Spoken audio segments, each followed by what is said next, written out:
మన దేశంలో బాలికల విద్య కోసం పనిచేస్తున్న ప్రముఖ ఎన్జిఓ ఎడ్యుకేట్ గర్ల్స్ ప్రతిష్టాత్మక రామన్ మ్యాగసెసే 2025 అవార్డును గెలుచుకుంది. పురస్కారాన్ని అందుకున్న మొట్టమొదటి భారతీయ సంస్థగా రికార్డు సృష్టించింది.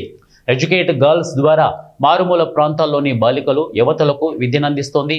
వారిలోని నైపుణ్యాలను వెలికితీసి సామర్థ్యాన్ని, ధైర్యాన్ని నింపుతోంది.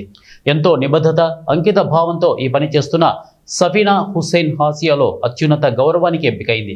రామన్ మ్యాగసెసే అవార్డు ఫౌండేషన్ ఒక ప్రకటనలో తెలిపింది. పర్యావరణ పరిరక్షణకు కృషి చేసిన మాల్దీవులకు చెందిన షాహీనా ఆలీ, ఇక ఫిలిప్పీన్స్కు చెందిన స్లావియానో ఆంటోనియో ఎల్, ఇక విలానియోవా కూడా ఈ అవార్డును దక్కించుకున్నారు. నవంబర్ 7న మనీలాలోని మెట్రోపాలిటన్ థియేటర్లో జరిగే అవార్డు ప్రధానోత్సవ వేడుకలు జరుగుతాయి. ఈ అవార్డు ఎడ్యుకేట్ గర్ల్స్కే కాదు, మొత్తం దేశానికి చారిత్రాత్మకమైందని సంస్థ వ్యవస్థాపకురాలు సఫీనా హుస్సేన్ అన్నారు. London school of economics graduate అయిన సఫీనా హుస్సేన్ 2007లో ఎడ్యుకేట్ గర్ల్స్ను స్థాపించారు. అప్పటి వరకు శాన్ ఫ్రాన్సిస్కోలో పనిచేసిన ఆమె మహిళల నిరక్షరాస్యతపై పనిచేయాలని భారత్కు తిరిగి వచ్చారు. రాజస్థాన్లో తన సేవను ప్రారంభించారు.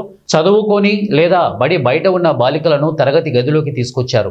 లక్షలాది మంది యువతులకు ఉన్నత విద్యతో పాటు ఉపాధి కల్పించే విద్యను అందించేందుకు కృషి చేస్తున్నారు.